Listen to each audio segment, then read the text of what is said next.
Essa semana aconteceu uma coisa diferente e eu me senti semelhante a Judas.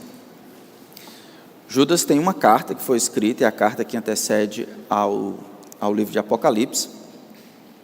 E aí, bem no começo, diz que ele planejava escrever a respeito da salvação comum.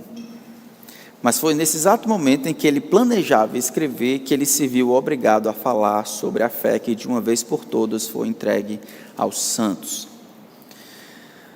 Então, no início da semana, nós planejávamos continuar estudando o texto de Salmos e tentando encontrar direção sobre como orar nesse tempo de crise.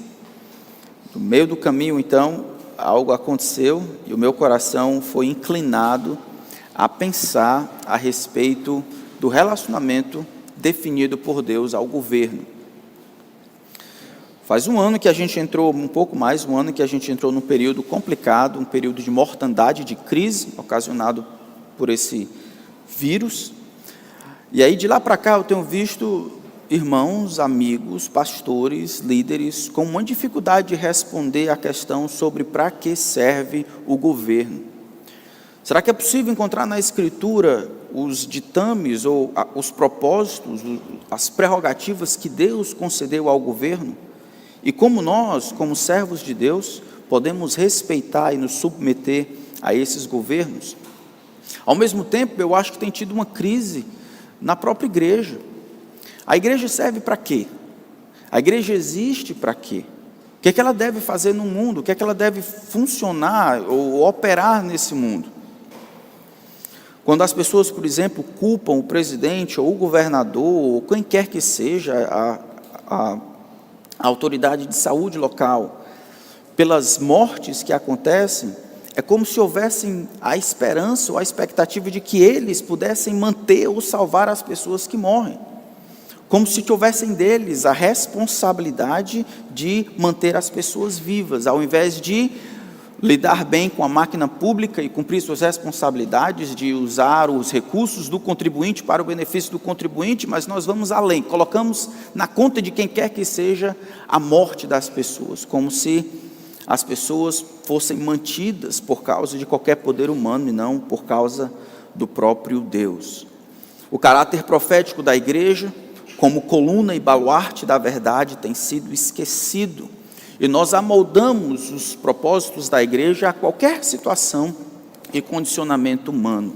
Nossa percepção e avaliação do governo tantas vezes se baseia muito mais em preferências pessoais, em determinado governo, ou se funciona o que eles fazem. Mas a pergunta, qual a função que Deus conferiu ao governo? Nós ainda precisamos responder. As respostas normalmente vão de qualquer coisa, nós contra eles, tudo que eu puder receber de assistência eu estou dentro, a responsabilidade é do governo de fazer absolutamente tudo, ou a completa anarquia, ou o Estado como soberano que detém nas mãos o poder de dizer o que é certo e legítimo. Mas diante de Deus, o governo, as autoridades existem para quê? Então gostaria que os irmãos abrissem a palavra de Deus em Romanos capítulo 13. E é para esse texto que nós gostaríamos de dirigir nossas atenções. Como pastor da IBBP, minha responsabilidade diante de Deus, é guiar esta igreja naquilo que a fala de Deus escrita no papel diz, não do contrário. Então vamos fazer a leitura de Romanos capítulo 13, verso de 1 até o verso 7. Eu acho que hoje nós ficaremos até o verso 4. Que todos estejam sujeitos às autoridades superiores, porque não há autoridade que não proceda de Deus, e as autoridades que existem foram por ele instituídas. Assim, aquele que se opõe à autoridade resiste à ordenação de Deus, e os que resistem trarão sobre si mesmos condenação. Porque os magistrados não são para temor quando se faz o bem, e sim quando se faz o mal. Você quer viver sem medo da autoridade? Faça o bem, e você terá louvor dela. Pois a autoridade é ministro de Deus para o seu bem. Mas se você fizer o mal, Então tenha medo, porque não é sem motivo que a autoridade traz a espada, pois é ministro de Deus, vingador para castigar quem pratica o mal. Portanto, é necessário que vocês se sujeitem à autoridade, não somente por causa do temor da punição, mas também por dever de consciência. É por isso também que vocês pagam impostos, porque as autoridades são ministros de Deus, atentando constantemente a este serviço. Paguem a todos o que lhes é devido.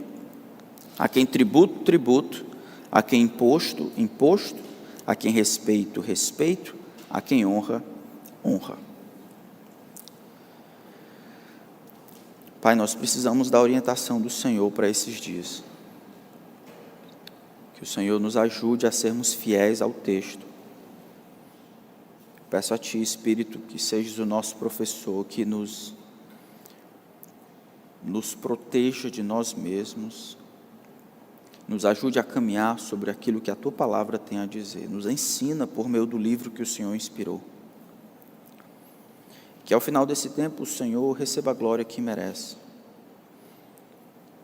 Quando filhos e filhas, cidadãos brasileiros, nós, vivemos uma vida em sujeição às autoridades e em sujeição ao Senhor, o dono de tudo. Pedimos que fique conosco, que traga glória ao Teu nome, que nos ensine, nos informe, que nos corrija, que nos ajude. Nós precisamos de Ti mais uma vez, em nome de Cristo. Amém. Romanos capítulo 13, a partir do versículo 1 até o versículo 7, Paulo tenta ensinar duas verdades principais. A primeira delas é que submissão é a disposição voluntária de se alinhar a essa autoridade devidamente constituída. Esse é o mandamento que está aí no versículo 1. Segunda, por causa da origem dessa autoridade, se toda autoridade vem de Deus, que a instituiu, qualquer autoridade que deseja governar como instrumento da justiça de Deus, deve governar de acordo com essa justiça. Do contrário, essa autoridade é invalidada por aquele que a conferiu. Mas vamos olhar o contexto anterior, o que está acontecendo aqui.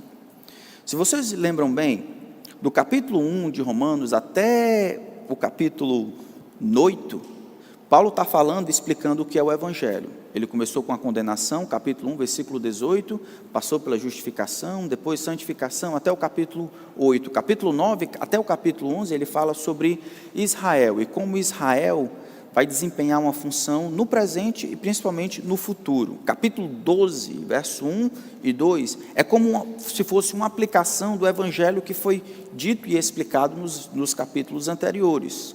Eu quero, Paulo diz, que vocês não se conformem aos padrões desse mundo, que vocês sejam transformados na mente de vocês. Dessas aplicações, versículo 3 até o versículo 8, são aplicações internas dentro da igreja, como nós, como igreja, nos relacionamentos interpessoais, como a gente aplica o Evangelho, como a gente não se conforma com esse mundo nos nossos relacionamentos. Nós servimos uns aos outros conforme o dom que recebemos. Versículo 9 e 13, ele vai falar sobre amor e como o exercício dos dons que ele falou nos versículos anteriores, ele se justifica e se valida no amor, na esperança, na alegria, em viver junto, dando honra a quem deve, se alegrando com quem está alegre, chorando com os que choram. Versículo 14 até o versículo 20, ele sai de dentro da igreja e ele fala para os relacionamentos do lado de fora. Como é que a igreja, como é que os irmãos se comportam? Como é que eles aplicam o Evangelho às suas vidas? Bom, a gente já sabe, na igreja a gente serve uns aos outros conforme o dom. Do lado de fora, a partir do versículo 14, vai dizer que a gente abençoa. Lembra que aqueles que viviam em Roma estavam constantemente perseguidos. Muitas pessoas estavam tentando ir contra o cristianismo. Paulo vai ensinar para eles, olha, não paguem a ninguém mal por mal. Na verdade, entreguem-se a Deus, no versículo 19, porque Deus diz que a vingança pertence a Ele. Como é que se luta com aqueles que estão do lado de fora? A gente não vai contra, a gente não paga mal por mal, a gente se entrega àquele que julga retamente. Ele tem dito que vai fazer o que deve fazer. Pelo contrário, se o inimigo tiver fome, a gente dá de comer. Se tiver sede, a gente dá de beber. Verso 21 resume o todo desta sessão. Em outras palavras, não te deixe vencer pelo mal, vence o mal com o bem. O capítulo 13, então, se inicia, não à parte do capítulo 12, mas na mesma direção. Quando fala das autoridades, ainda está pensando no que ele acabou de dizer. A tentação que os irmãos que estavam debaixo de perseguição teriam era: vamos fazer a mesma coisa que eles estão fazendo com a gente, vamos tentar revidar, vamos pagar o mal com o mal, vamos odiar aqueles que nos odeiam. Deus vai dizer por meio de Paulo: não é assim. E do versículo então 1 até o versículo 7 ele diz: não, existem maneiras como Deus, pelo exercício da autoridade do governo, pode vingar vocês e punir aqueles que estão contra vocês, aqueles que são culpados. Nesse sentido, ele está usando a autoridade nesse texto como um incentivo para que os irmãos não retribuam a ninguém mal por mal, não se deixem vencer o mal com o bem, mas entreguem-se àquele que vinga e retribui, como ele falou no versículo 19, no caso, o governo, que no versículo 4 do capítulo 13 é ministro de Deus para o bem. Versículo 5, ele é ministro, no final do versículo 4 ele diz de novo, é ministro de Deus, diácono de Deus, e assim pode ser utilizado para punir e retribuir os que fazem o mal. Os cristãos, eles veem então as autoridades como algo positivo. Esse é o contexto, pelo menos, de toda essa estrutura aqui, a aplicação do Evangelho. O texto, ele é dividido em dois momentos. Paulo vai falar sobre a origem da autoridade, versículo 1 e 2, e depois vai falar sobre o propósito da autoridade. Versículo 6 em diante, ele vai falar, dar algumas ilustrações de como a gente responde às autoridades, como a gente honra as autoridades. Então ele começa no versículo 1, falando sobre essa origem da autoridade. Que todos estejam sujeitos às autoridades superiores. A palavra todos aí, é todos mesmo. Que todas as pessoas individualmente, que todas as almas estejam sujeitos às autoridades superiores. As autoridades superiores aqui pode ser entendido como aqueles que estão investidos de autoridade. Em 1 Timóteo capítulo 2, verso 2, são aqueles que dentro do sistema, dentro da organização romana, eles estavam investidos de autoridade. Todos esses que são autoridades superiores, não em termos de qualidade, mas em termos de possibilidade de dirigir e liderar e exercer a autoridade e comando, esses devem receber de todo mundo sujeição. Interessante essa palavra sujeitos. O que significa sujeitos?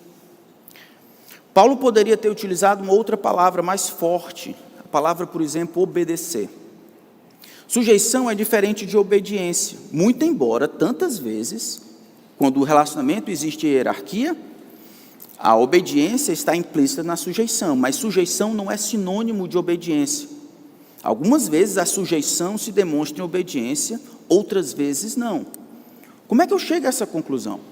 Bom, Efésios capítulo 5, verso 21, por exemplo, Paulo utiliza essa mesma palavra, mas não no relacionamento onde não tem hierarquia. Ele diz: sujeitem-se uns aos outros no temor de Cristo. Paulo não está dizendo para obedecermos uns aos outros, mas nos alinharmos voluntariamente àquela pessoa com quem estamos nos relacionando. Isso é colocar aquela pessoa, nós voluntariamente, nós nos arranjamos debaixo daquela pessoa. Sujeição é diferente de obediência. A palavra obediência, por exemplo, ela aparece em Efésios capítulo 6, verso 1, quando Paulo diz: filhos, obedeçam aos vossos pais, aos pais de vocês, porque isso é justo. Sujeição aqui é o que se pede das autoridades em relação às autoridades. E tantas vezes essa sujeição vai significar obediência, mas não é sempre assim. Sujeição não é simplesmente obedecer, mas se alinhar debaixo daquilo que aquela autoridade representa e requer. Fala de uma disposição interna e voluntária para servir o outro. Existem duas razões para essa submissão no nosso texto aqui. Uma teológica e uma prática. Depois ele dá o mandamento que todos estejam sujeitos às autoridades superiores, ele dá a razão teológica, porque não há autoridade que não proceda de Deus. A razão prática é que ela traz condenação. A razão teológica é que toda autoridade existe por causa de Deus, ou que ela procede de Deus. Ela tem a origem em Deus. Toda e qualquer autoridade, professor, juiz, diretor de escola, pai, mãe, pastor, todas as autoridades, na realidade, elas têm a sua ponta em Deus. A autoridade, ele quer dizer, não é uma ideia grega ou romana. A autoridade dentro da realidade de Deus é uma ideia divina. Deus é o Deus que coloca ordem no universo. E para que exista ordem, não caos, é necessário exercer autoridade. Então faça isso, ou se sujeite à autoridade, ele diz, porque não há autoridade que não proceda de Deus. Não é um elemento estranho dentro da ordem criada de Deus, mas colocada dentro da ordem criada de Deus pelo próprio Deus. Ele vai mais além, diz que as autoridades que existem foram por ele, Deus, instituídas, estabelecidas. Aqueles que aparecem em cena, qualquer autoridade, boa ou má, foram estabelecidas por Deus para desempenhar a função estabelecida por Ele. Desta forma, ele diz, verso 2, aquele que vai contra, aquele que se opõe, aquele que peita a autoridade, não a autoridade pessoa, mas a autoridade ideia, e aí sim a existência de autoridades reais, na nossa realidade, aquele que resiste, ele resiste à ordenação de Deus, isso é, a estrutura conforme Deus planejou que o mundo fosse organizado. Anarquia, sob todos os aspectos, vai contra a ordenação de Deus. Anarquia, sobre todos os aspectos, vai contra a ordenação de Deus. Todo aquele que vai contra a ordenação de Deus, ele resiste à autoridade, na família, na igreja e na sociedade. Existe autoridade nos grandes blocos da sociedade e isso vem da parte de Deus. Os cristãos romanos deveriam compreender a validade institucional e aceitar que esse era o plano de Deus para a organização social e que isso seria usado por Deus para o bem deles. Os cristãos se sujeitam às autoridades por quê? Porque toda autoridade é constituída por Deus e se origina em Deus. Precisamos perguntar nesse momento, se esse mandamento implica submissão absoluta. Essa submissão, e aí submissão com obediência, em todas as situações, e isso pode ser estendido às outras esferas de sociedade, da realidade, isso é, quando as outras autoridades, ou qualquer outra autoridade, mesmo que se origine em Deus, quando ele exerce a sua autoridade, não importa o que ele faz, ele carrega consigo essa justiça de Deus, a correção de Deus, o propósito de Deus. É sempre correto obedecer ao governo, sendo que as autoridades emanam de Deus. Isso significa que todas as leis são leis que trazem a aprovação de Deus? Não. E aí eu queria ver com os irmãos, eu acredito que a Bíblia ensina a desobediência civil em 4 situações diferentes. Quero que seja claro aqui, a autoridade, ela existe e emana de Deus, e a sujeição é requerida por todo aquele que diz professar o nome de Jesus. Mas porque essa sujeição a essa autoridade é porque ela emana de Deus, é preciso compreender que, sendo que os seres humanos que exercem essa autoridade de Deus, Deus não deu essa autoridade para que eles façam o que quiser com ela. Essa vinda da autoridade carrega consigo determinados propósitos. E a própria Bíblia, então, explica e ensina que, como exceção, existe desobediência civil em pelo menos 4 situações diferentes. Eu queria ver com os irmãos isso. Primeiro, eu desobedeço quando o governo me manda fazer algo que o Senhor proíbe. Quando o governo me manda fazer algo que o Senhor proíbe, eu desobedeço. Um exemplo clássico disso é Êxodo capítulo 1, verso 16 e 17. Lembra das parteiras lá, quando o povo de Israel estava crescendo? O texto diz assim: quando vocês servirem de parteiras às hebreias, verifiquem se é menino ou menina. Se for menino, matem. Se for menina, deixem viver. As parteiras, porém, temeram a Deus e não fizeram o que o rei do Egito lhes havia ordenado. Pelo contrário, deixaram viver os meninos. O faraó, ele era a autoridade dada por Deus. Deus o colocou lá, ele vai dizer no seu diálogo com Moisés, Deus o colocou lá com esse propósito. Essa autoridade, no entanto, ela deveria ser desobedecida quando ele, no exercício da sua autoridade, mandasse fazer algo que Deus dissesse que é errado. A mesma coisa acontece com Sadraque, Mesaque e Abidnego. Vocês vão ouvir o som da pífara, da harpa, da cítara, e enquanto isso acontecer, vocês se prostram. Sadraque, Mesaque e Abidnego, eu não posso fazer isso. Por quê? Eu não sou rei sobre você, não sou a sua autoridade, que agora você manda eu fazer alguma coisa que Deus proíbe. Segunda maneira, ou segunda situação em que a Bíblia ensina que desobediência civil é o correto a fazer. Quando o Senhor me manda fazer algo que o governo proíbe. Quando o Senhor me manda fazer algo que o governo proíbe. E o exemplo clássico disso é Atos capítulo 5. Então, Atos capítulo 5, os apóstolos estão pregando a palavra de Deus, e aí os líderes instituídos por Deus, no exercício das suas atribuições, eles querem ultrapassar um pouco e demandar aos apóstolos que não preguem. Vocês não podem pregar. E a resposta clássica deles é: considerai vós mesmos que vos digo, mais importa obedecer a Deus do que aos homens.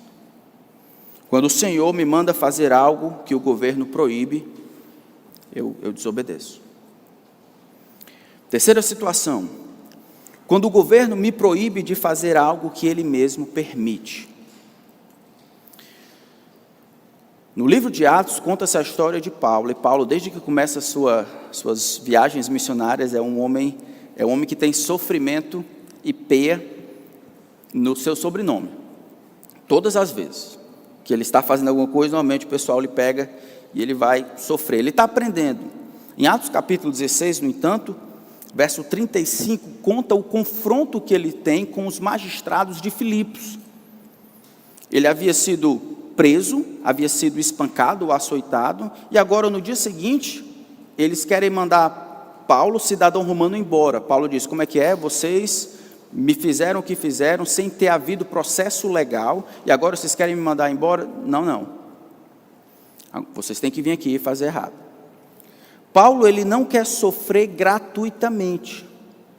Ele vai fazer uso de um dispositivo legal dentro do próprio império que daria a ele proteção. Mesmo que a autoridade local quisesse fazer algo com ele, aquilo ia contra o que o próprio império romano havia já permitido.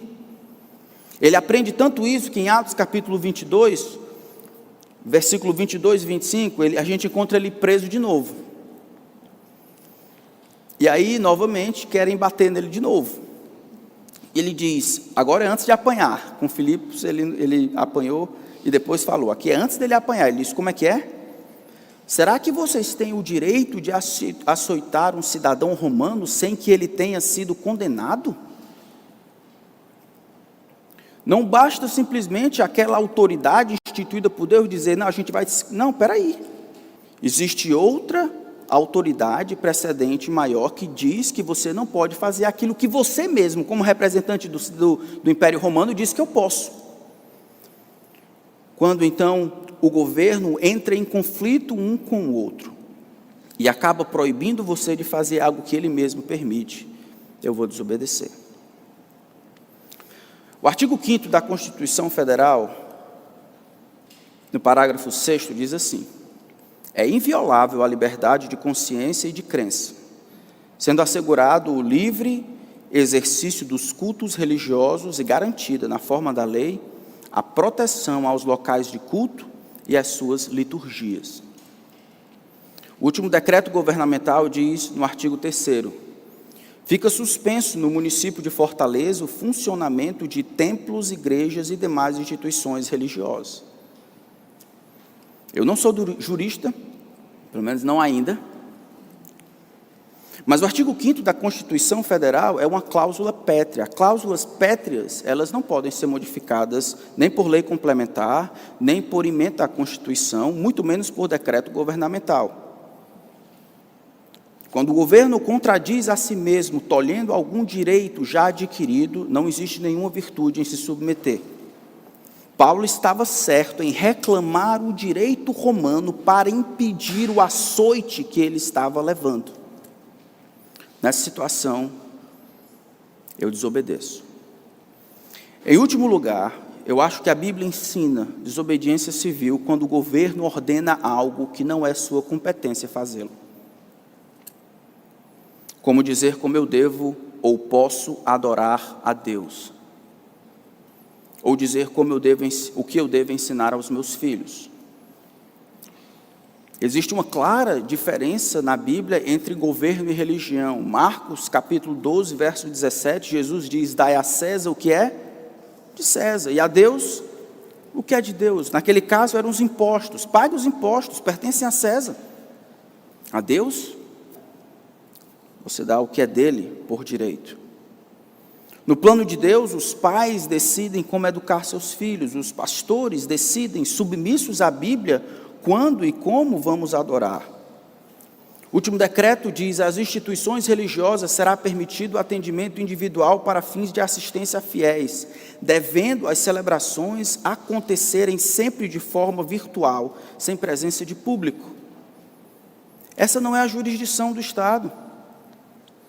O Estado não existe para dizer como eu vou adorar a Deus. Essa não é competência dele.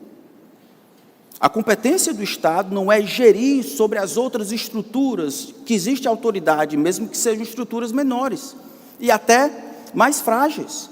Não é competência do Estado dizer como eu devo educar o meu filho. Ele não pode entrar e dizer, você deve fazer assim, isso aqui, não. É responsabilidade dos pais, guiado pela palavra de Deus, dizer como eu vou fazer. Deus define o que é o bem, o que é o correto para o meu filho, criar os meus filhos na disciplina e na demonstração do Senhor. Esse é o bem. Como a gente vai fazer? Tem liberdade.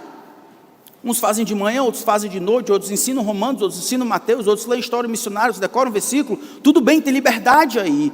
Deus define o que é bom, eu submeto a isso e tem liberdade ali dentro. Não é competência estabelecida por Deus em sua palavra, da autoridade constituída dizer como as igrejas devem, o que ou podem ou não podem fazer, nem dizer como as famílias podem ou não podem ser governadas. Isso é fora da jurisdição. Quando o governo ordena algo que não é sua competência fazê-lo, quando ele usurpa para si a palavra final sobre o que é certo e errado, bom e ruim, sobre o que eu posso e o que não posso fazer, em assuntos relacionados à minha devoção a Deus, eu desobedeço. Alguns irmãos, no entanto, incluindo pastores, acham que somente quando houver perseguição religiosa é que nós temos liberdade para desobedecer civilmente. E apesar de eu respeitar essa ideia, eu acredito com todas as forças que isso demonstra uma má compreensão da história, conforme revelado nas Escrituras. Historicamente, irmãos,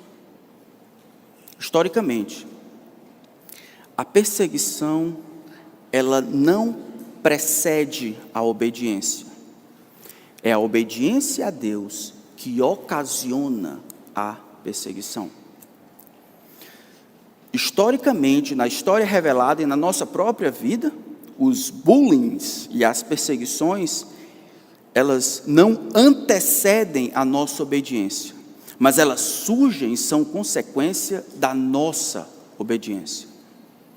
O texto vai dizer: todos quantos querem viver piedosamente serão perseguidos. Você vive piedosamente, então você é perseguido.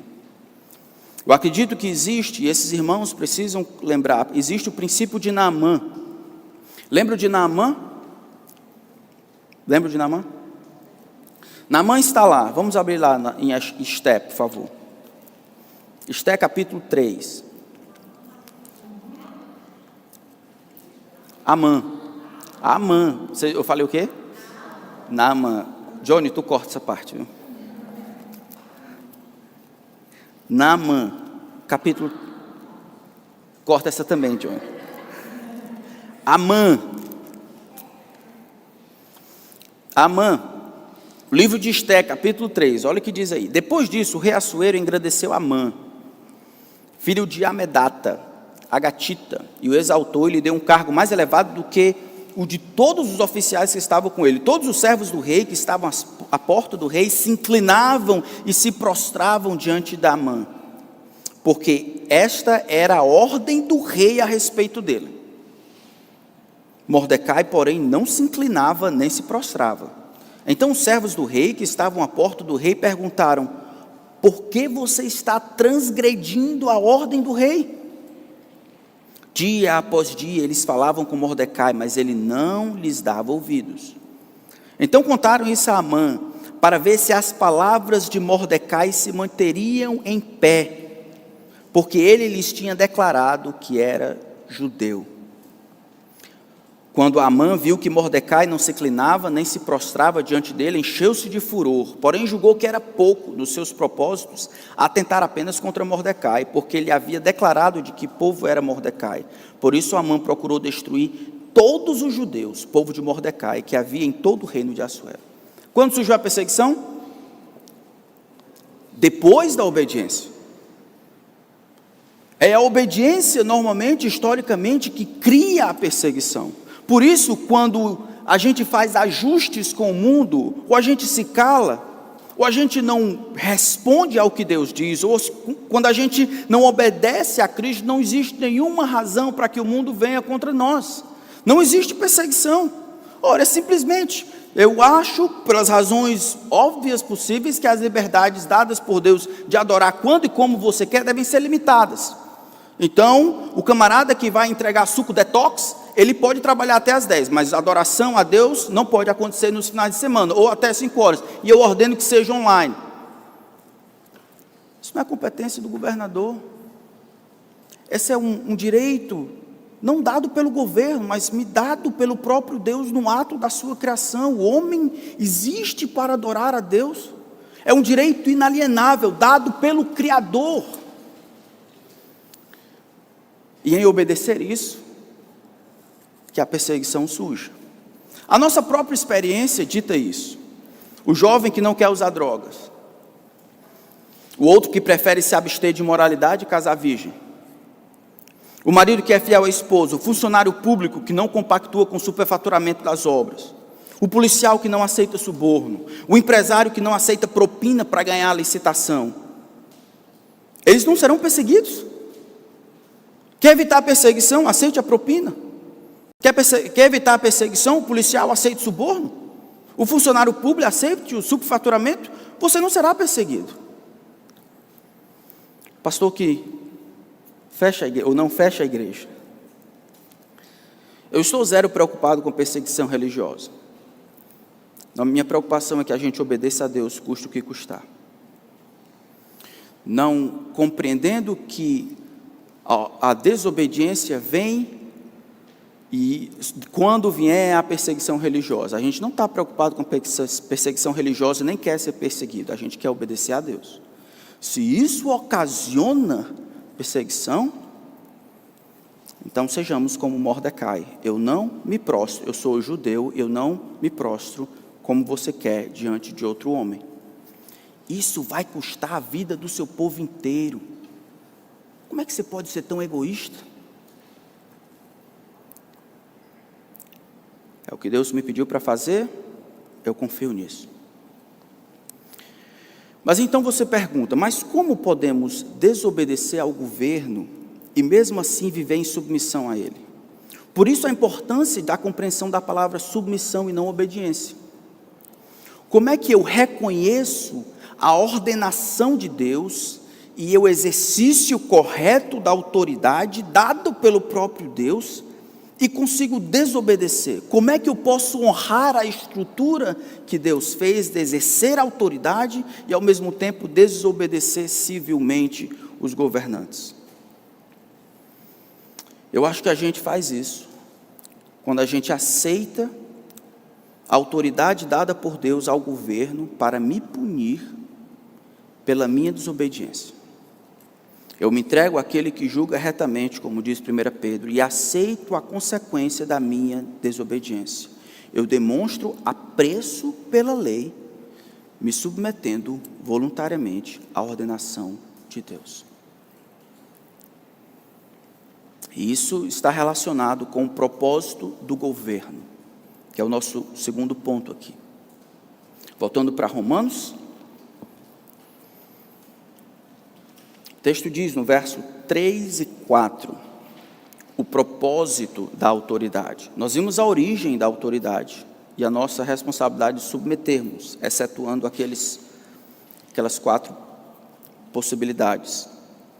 Mas também existe o propósito da autoridade.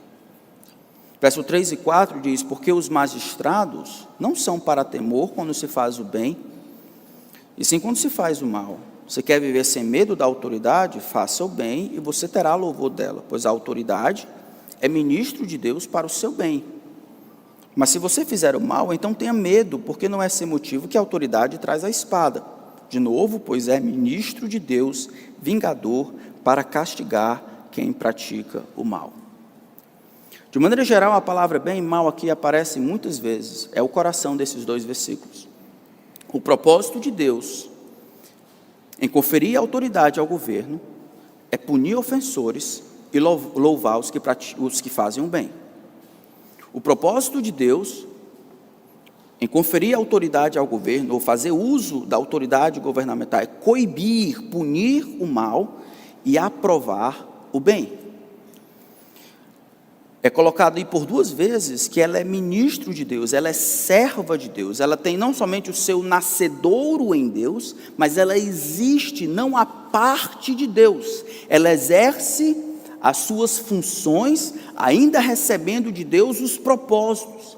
Propósito aqui delimita a função. A autoridade não é dada para que ele realize o que quiser, na hora que quiser, quando quiser, mas para que ela coíba o mal e valorize e louvem os que fazem o bem. Mas talvez agora a pergunta deva ser, quem define o que é mal? Quem define o que é o bem para mim? Quem informa ao Estado o que é bem para mim? E quando a gente pergunta isso, a gente tem muitos candidatos, do governador ao Chico Verdureiro, presidente, o STF, todo mundo tem um palpite para dizer o que é bom para você, o que é bom para mim. Mas eu e você, como cidadão dos céus, quem é o único que pode definir o que é bom ou o que é bem para mim? É Deus por meio de sua palavra. E tantas das leis que nós temos na nossa Constituição Federal, elas assimilaram os princípios inalienáveis, aquelas ideias que foram colocadas lá por Deus desde o início, às vezes colocadas nos 10 mandamentos: não matarás, direito à vida; não adulterarás, direito à família; não roubarás, direito à propriedade privada. São princípios, são leis, são direitos dados pelo próprio Deus que precisam ser reconhecidos pelo Estado, porque esse é o bem conforme definido por Deus. Em Gênesis capítulo 3, esse foi o problema, foi a tentação que Satanás colocou para Eva. Olha, se vocês comerem isso, os olhos de vocês vão se abrir e vocês serão como Deus, conhecedores do bem e do mal. Não precisarão mais de Deus para dizer para vocês, isso é bom, isso é ruim.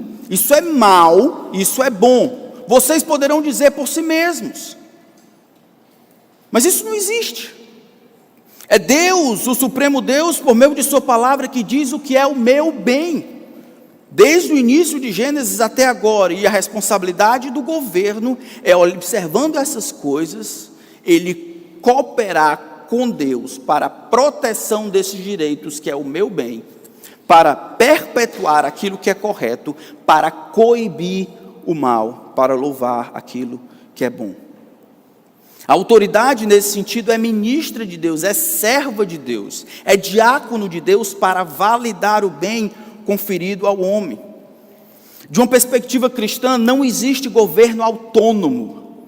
Os governos não recebem autoridade para fazer o que quiser com ela. Servem aos propósitos manifestos pelo Criador, direitos próprios da criação, a vida, a adorar a Deus, ao trabalho, a ter família. Ao invés disso, o governo tem se infiltrado e dito como eu devo viver a minha vida, como eu devo criar o meu filho, como eu devo fazer o que quiser com o meu recurso e coisas assim. Isso é a parte da jurisdição dada por Deus. Essa verdade, irmãos, ela vale para as outras esferas de autoridade. Pais e pastores têm os seus limites, ou os limites da sua autoridade, da mesma forma. Os limites da sua autoridade está condicionado ao propósito que Deus deu a eles, a autoridade. O marido não pode invocar submissão da esposa, em não denunciar enquanto o marido alicia os filhos. A submissão que a esposa tem a ele não vale nessa situação, porque a autoridade que Deus deu ao marido é uma autoridade para construir, não uma autoridade para destruir. Ela tem legitimidade diante de Deus de desobedecer a autoridade do marido nessa situação, e isso não é pecado, porque o propósito delimita a função. Da mesma forma, os pastores não podem esperar a obediência quando os seus conselhos não se fundamentam nas Escrituras. À medida que a clareza das Escrituras aumenta, a convicção e a autoridade dos pastores deve aumentar. À medida que a clareza das Escrituras, em que Deus se silencia sobre determinado assunto, surge então um momento para opiniões. Eu acho, eu penso. A autoridade ainda reside no que é permanente, no que é eterno, na palavra santa de Deus. É Deus quem deve definir o que é bom.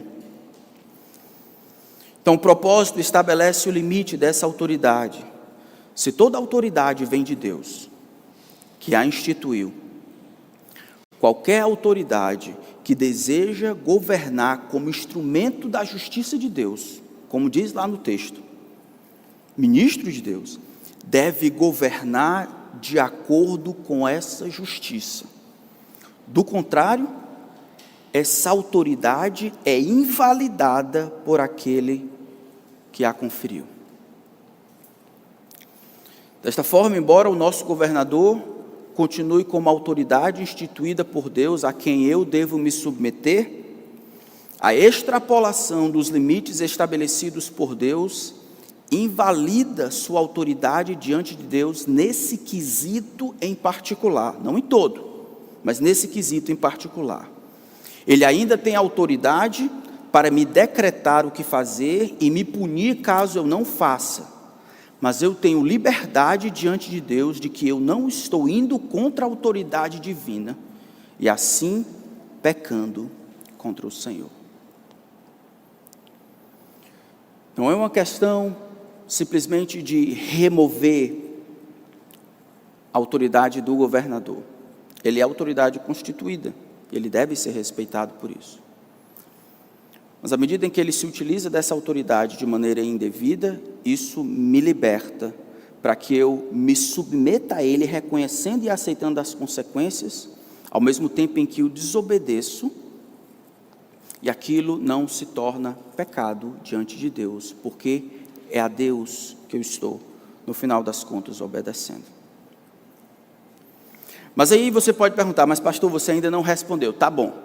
Quem informa ao governo o que é o meu bem? Quem é que vai dizer isso aí? Quem é que vai botar o chocalho do pescoço do gato? Conhece a história do rato, né? Conhece, não? Vou cantar. Conhece, né? Então, os ratos estavam preocupados porque o gato estava pegando todo mundo. E aí só sobraram 5. Aí eles, rapaz, a gente tem que dar um jeito de descobrir, de se safar do gato. Aí, rapaz, como é que a gente vai fazer? Já sei, um disse. A gente pode botar um chocalho no pescoço do gato. Aí toda vez que ele vier, lá de longe a gente escuta, a gente se esconde. Rapaz, que excelente ideia. O povo vibrou, todos os ratos, os 5 vibraram. Tá. Aí um olhou para o outro e disse, quem é que vai colocar o chocalho no pescoço do gato? Quem é que vai informar ao Estado que ele está ultrapassando os limites acordados por Deus, que o propósito da autoridade instituída não foi para isso?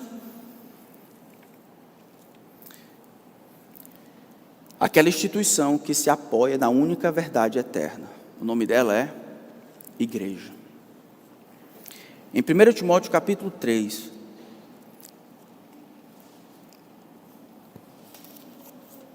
em 1 Timóteo capítulo 3, verso 15, Paulo define a igreja, porque eu acho que nós estamos perdidos também sobre como a igreja deve funcionar na sociedade.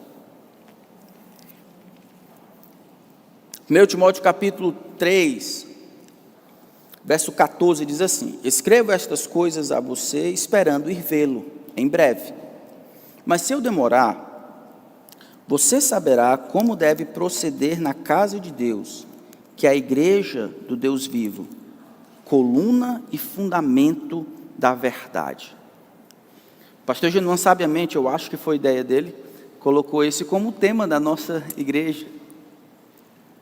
O que significa ser coluna e fundamento da verdade? Talvez alguns vão dizer que isso aqui é só um recurso chamado endíase, em que uma coisa é sinônimo da outra. Coluna e fundamento são a mesma coisa, dizendo que a igreja ela se relaciona com a verdade, de uma maneira a suprir ou a sustentar a verdade. Eu acredito que aqui nós temos 2 palavras que explicam o relacionamento da igreja na sociedade em relação à verdade. Olha, quando o senhor demorar, você sabe agora como se deve proceder na casa de Deus, que é a igreja do Deus vivo. Como assim? Coluna e fundamento da verdade. A palavra aqui, coluna, dá a ideia da verdade sendo colocada em cima dela para alavancar, para que a verdade possa ser vista bem de longe, como os outdoors que a gente tem aqui. É responsabilidade da igreja pegar a verdade da palavra de Deus e colocar em cima da coluna, suspendê-la, para que o mundo inteiro possa ver aquilo dali é a verdade, é aquilo que de fato corresponde à realidade dos fatos. Não é a opinião o achismo não é os experts, é Deus, por meio de sua palavra, colocando para todo mundo ver, ali é a verdade. A igreja é coluna dessa verdade. Segundo, a igreja é o fundamento da verdade. A igreja sustenta a verdade. Ela tanto eleva a verdade para que todo mundo veja e assim dê testemunho do que Deus pensa a respeito de tudo, como mantém, sustenta e descreve o que é a verdade. O povo deveria olhar para a igreja e ver verdade. Era isso que a nossa igreja deveria ser. A nossa responsabilidade não é acomodar a verdade aos dizeres do governo, mas dizemos às autoridades constituídas que eles estão errados em cruzar os limites estabelecidos por Deus, e que por isso eles devem se arrepender. Não é a Constituição que diz o que é verdade, ela pode dizer o que é legal.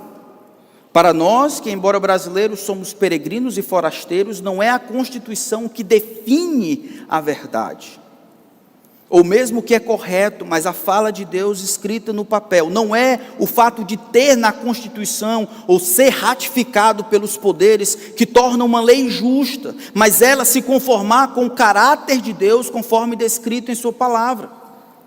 Quando a igreja não fala a verdade, mas deixa que todas as pessoas, poderes, Constituição e todo mundo opine e diga o que é a verdade, acontecem aberrações como o aborto sendo tratado como saúde pública.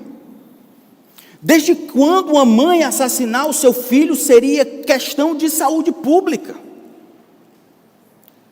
Mas a igreja se cala, e as pessoas vão dizer suas opiniões.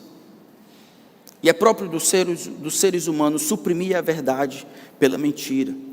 Até pouco tempo atrás, a segregação racial era legal e constitucional em alguns estados lá na outra América. Era legal, mas incorreto da perspectiva de Deus. Relacionamento estável entre pessoas do mesmo sexo recebeu do nosso Supremo Tribunal Federal o status de casamento. Mas isso não torna casamento conforme descrito na palavra de Deus. O problema é que a gente acomoda essas novas realidades, porque a igreja tem ficado calada. Ela não é coluna e baluarte da verdade. É Deus quem diz o que é verdade. É Deus, por meio de sua igreja, quem explica o que é a verdade. Todas as vezes que um governo, qualquer que seja, de direita, esquerda ou ambidestro, qualquer um, todas as vezes que um governo ultrapassa essa linha delimitada pelo próprio Deus, sua autoridade para fazer o bem é destruída. Os direitos individuais recebidos de Deus na criação, eles devem ser preservados e mantidos, e não podem ser suprimidos por aqueles que não são Deus.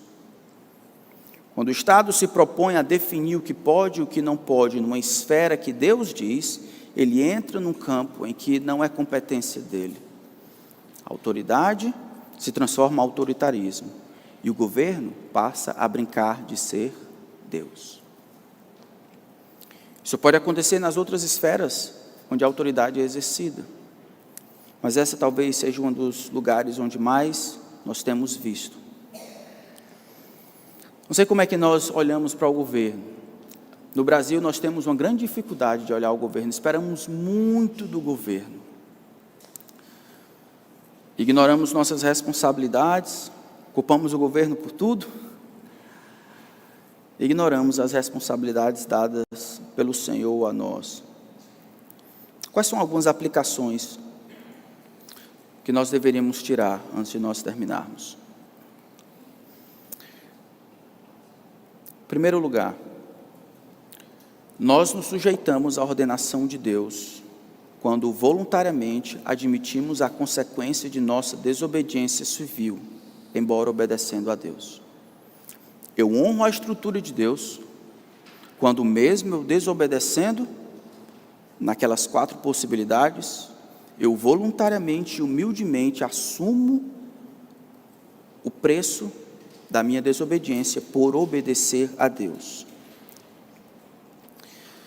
Devemos orar pelos nossos governantes para que eles se lembrem que estão sujeitos a um poder superior. E como ministros de Deus, eles devem governar com uma justiça que se alinhe com o padrão de Deus. Não sei se acho que não tem ninguém aqui não, mas talvez você que está ouvindo aí seja um agente de segurança e siga a Cristo. Não obedeça às ordens que ultrapassem os limites de sua atuação determinada por Deus. Tente compreender sua função como promotor, delegado, juiz, policial à luz da palavra de Deus. Resista à corrupção do mandato de Deus para você, não usurpando o lugar de Deus. Lembrando que você também será julgado por Deus. Eu tenho orado pelos nossos policiais, que num momento como esse, estão indo contra a própria consciência, lutando contra cidadãos que tentam trabalhar e outras coisas. Isso não é bom. Então resista à corrupção, você é agente de segurança do mandato de Deus para você. Se você é um advogado, embora tenha a Constituição como seu instrumento de trabalho, a Bíblia é a palavra do seu Deus e deve nortear o seu pensar jurídico. Não é o que a Escritura, não é o que a Constituição simplesmente diz, mas como aquilo se adequa à perspectiva de Deus. Antes de ser um advogado, você é um seguidor de Jesus Cristo, e é a Ele que você deve representar. Para todos nós, leia a sua Bíblia, mais do que você assiste a uma coisa ou outra. Lembre-se que somos peregrinos e forasteiros nesse mundo, são as verdades eternas de Deus que devem julgar a realidade, não o contrário. Acabou com o achismo. É a Escritura que deve nortear nossa reflexão, nossa obediência ou desobediência. Não o achismo, não o gosto, não o medo, não o temor, mas a palavra de Deus. É a palavra de Deus. Ore pelos governantes para que se arrependam e trabalhem em acordo com o propósito de Deus, para o nosso bem, para que tenhamos uma vida tranquila, conforme definido pela palavra de Deus. Por último, nossas convicções serão testadas pela nossa disposição de voluntariamente aceitarmos as consequências das nossas escolhas. A IBBP permanecerá aberta, enquanto os pastores da igreja acharem apropriado, não por força de decreto. Que Deus nos ajude. Vamos orar. Senhor, nos lançamos em Tuas mãos, implorando que o Senhor nos dê clareza e confiança na Tua palavra. O Senhor conhece as motivações do nosso coração, que não haja prepotência, orgulho, desejo anárquico, soberba.